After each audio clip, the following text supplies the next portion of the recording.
para nós de enorme importância, porque, muito embora os projetos com a sua vida útil de 3 anos, como há pouco se falava, não dão cobertura a problemas, e os problemas continuam, e portanto essa é uma das questões que eu depois também gostaria de realçar aqui no programa da Tuta. Ora bem, há uns anos atrás, não muitos, à semelhança da Drosophila Suzuki, fomos também premiados com uma espécie que é não autóctone, veio do outro lado, do Atlântico, da América do Sul.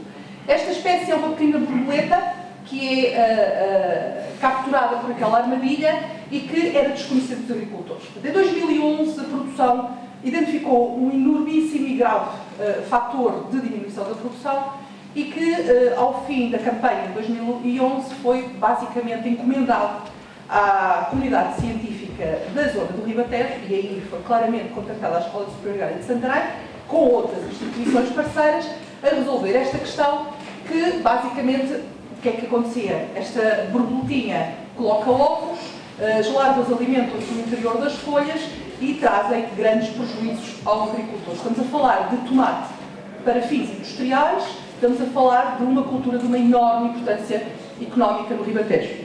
Vocês ouvem-me dizer isso ao fundo? E, portanto, este é o aspecto que a praga representa numa seara de tomate, e exatamente este projeto ProTomate, que foi assim o nome dele, foi um projeto encomendado. Podemos dizer que foi um projeto a pedido.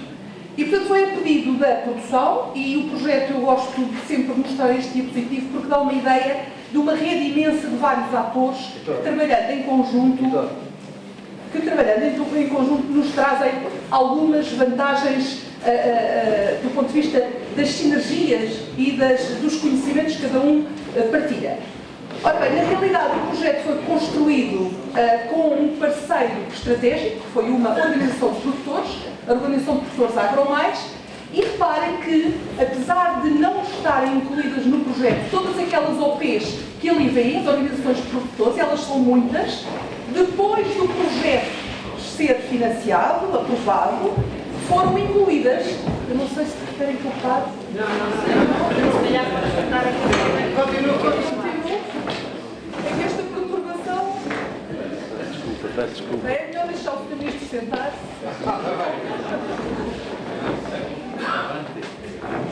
Pronto, bom, então vamos continuar.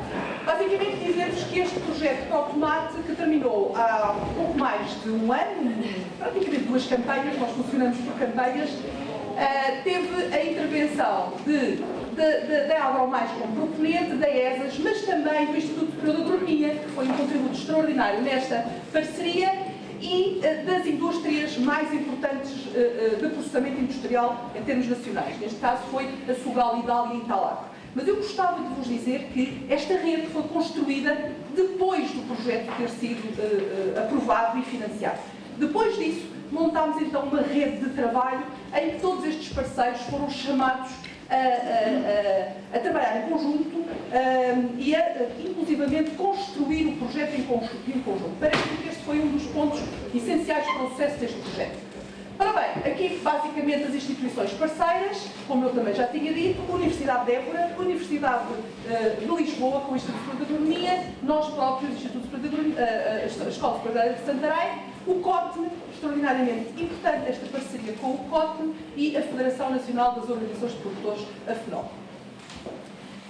Rapidamente, e para não perder muito tempo, eu gostava de vos mostrar, e eu aqui não sei se consigo, desculpa lá. Será que eu consigo pôr esta coisa a funcionar? Isto é um filmezinho. Veja lá se consegue. Exato. Só rapidamente para vos mostrar que o ProTomate foi inclusivamente considerado um exemplo enquanto grupo operacional e, portanto, a Rede Rural Nacional inclusivamente está a utilizá-lo em inglês para mostrar às outras redes rurais dos outros países da Europa como poderá ser, de facto, construído um projeto para responder a um problema colocado pela produção. E, portanto, este foi um filme que está neste momento a ser utilizado pela Rede Rural Nacional noutras reuniões fora de Portugal e, por isso, inclusivamente, ele está em inglês. Podem, eventualmente, vê-lo, está no YouTube, de fácil acesso. Ora bem, agora, muito simplesmente dizer-vos em que é que isto se baseou. Estamos a falar de uma praga nova. Tivemos que saber algumas coisas e investigar algumas coisas sobre a sua biologia. Apesar de podermos, obviamente, na literatura, recuperar e partir de uma base que não é propriamente a base zero, porque esta praga já, importante noutros países, na literatura, portanto, já fomos de facto buscar alguma da informação necessária. O que é que nós pretendemos? Nós pretendemos, e isto é de uma enorme importância, dizer-vos que, simultaneamente, a necessidade de combater uma praga numa cultura tão importante como é o tomate de indústria, coloca-nos uma questão muito importante, porque temos que responder a dois aspectos fundamentais e diferentes. Por um lado, temos que proteger a cultura, por outro, temos que responder a um enquadramento temático europeu, mundial, mas muito mais europeu neste momento, que é o uso sustentável dos pesticidas. E, portanto, nós temos que, simultaneamente, estar em duas frentes. Por um lado, proteger a cultura, por outro lado, cumprir um conjunto de requisitos, nomeadamente esta redução que se quer do uso de produtos fitofarmacêuticos e, ainda assim, escolher aqueles que são mais eficazes. Portanto, o nosso trabalho foi, evidentemente, este. Proteger a cultura e, simultaneamente, poder responder a estes requisitos europeus, que são basicamente de sustentabilidade em termos ambientais e de consumo para, obviamente, para os seres humanos. Dizer-vos então que construímos mapas de risco, e estes mapas de risco, com o suporte do conjunto de ferramentas que eu dispenso agora de desenvolver, permitem aos agricultores ter uma noção de em que fase é que a praga se encontra e qual é o risco potencial que na sua parcela poderá estar a existir naquele momento ou naquela data. Só para vos dar um exemplo, estes mapas foram construídos com o apoio da Universidade de Évora e com o nosso trabalho de campo, e este é um exemplo só para vos mostrar que, com base nestes mapas de risco, podemos ter uma noção do número de gerações que a um determinado momento o agricultor ou o senhor agricultor já pode ter tido no seu campo e, portanto, a partir daí medir o risco do prejuízo que pode ter na sua seara. Também usar estes quadros, inclusivamente um pouco a propósito daquilo que estávamos a falar há pouco da drosófila, dizer-vos que baseamos-nos em estudos existentes noutros países, mas também demos início e concluímos o trabalho de estudo dos parâmetros biológicos da praga, e por isso a informação destes dois quadros mostram isso mesmo. O de cima é um trabalho da literatura, o de baixo, recolhido da literatura, o de baixo é um trabalho feito já no âmbito do projeto. E basicamente o que é que nós construímos? Nós construímos um conjunto de, basicamente é uma ferramenta, é um conjunto de instrumentos que apoiam o agricultor na tomada de decisão para combater esta praga. E estes instrumentos, baseados não só nas medições das variáveis climáticas, mas também naquilo que o agricultor deverá e saberá observar na sua seara. E, portanto, este é um modelo de estimativa do risco que nós colocamos em prática e que, portanto, basicamente é transpor a informação recolhida, experimentada e agora pôr à disposição do senhor agricultor. Vou passar, para não estarmos aqui a perder muito tempo, este é o modelo de tomada de decisão e, portanto, dizer-vos que este projeto foi para o tomate, temos outros a decorrer agora, por exemplo, para o brócolis, para defender o brócolis de mais duas pragas, de uma praga e de uma doença, e, portanto, basicamente o que trazemos aqui é uma ilustração daquilo que é o papel da escola para dar resposta a muitas das necessidades que os agricultores têm em termos de tecnologias e de conhecimento.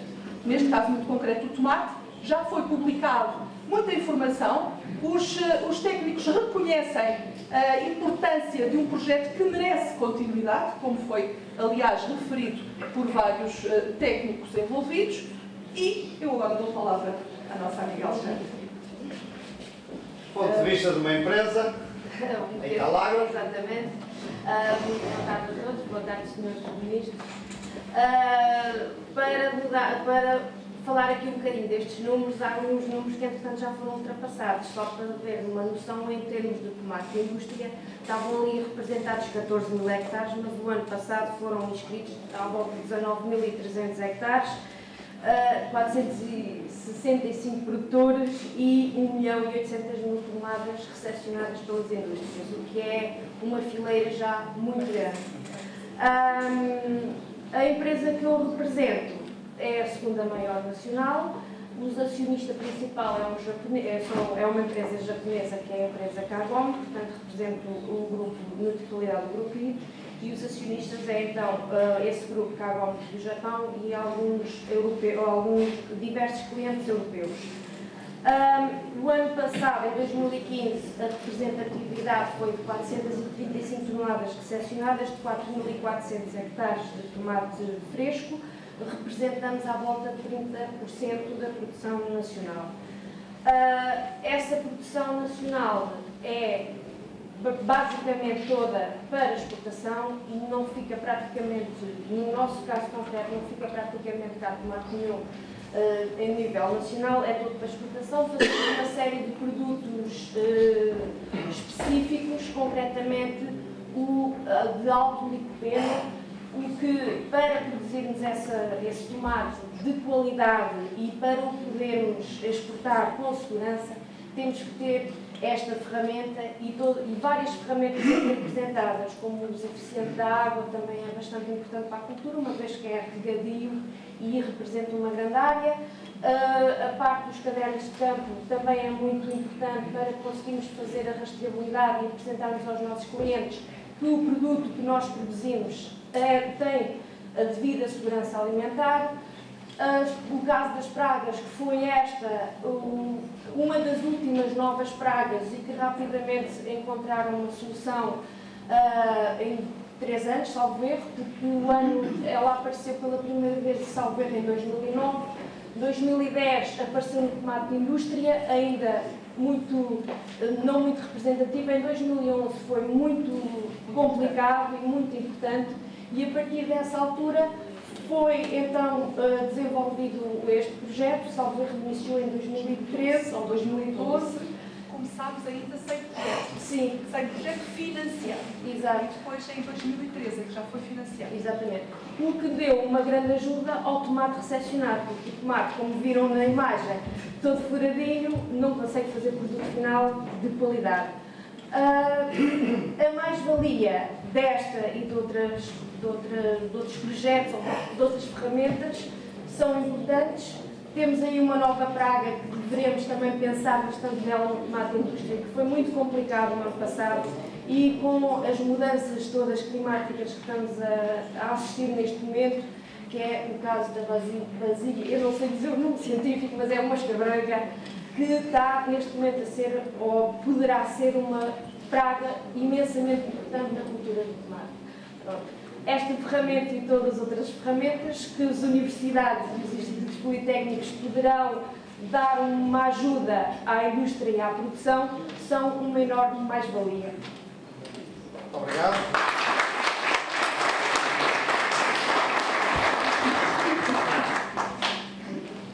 Perguntas ministeriais? Eu gostava de ficar exatamente nesta questão. Tanto quanto eu percebi, se calhar percebi mal, a vossa ferramenta é sobretudo reativa. Vocês identificam uma praga que existe.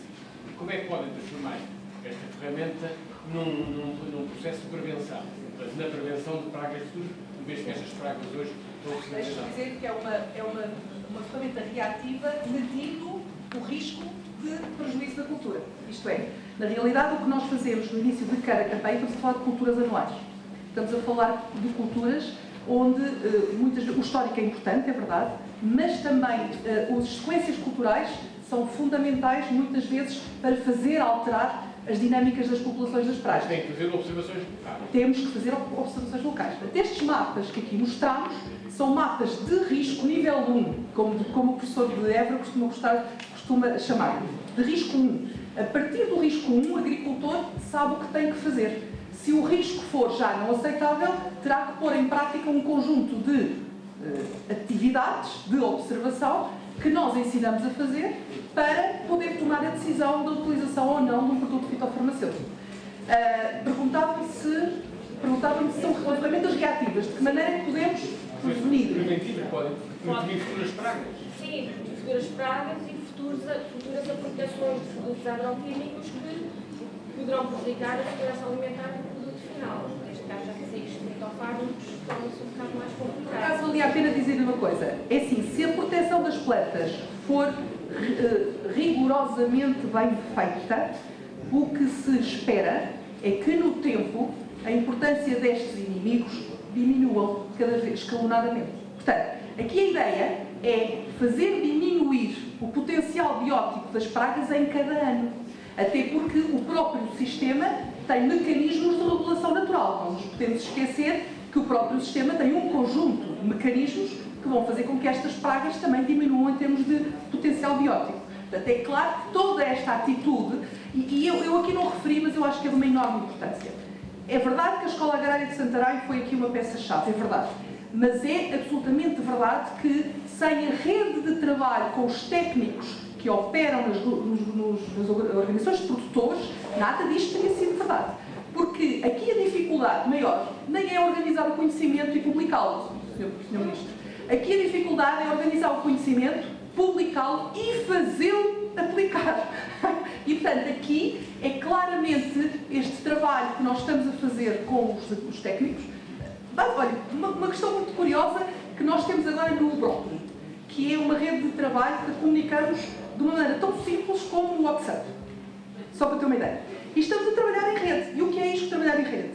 É cada técnico que detecta uma determinada praga acima de um nível aceitável, comunica imediatamente, porque a diferença entre nós não sabermos o que está a acontecer no vizinho ou sabermos, pode estar a diferença entre termos uma cultura com um rendimento interessante ou perdermos aquela cultura.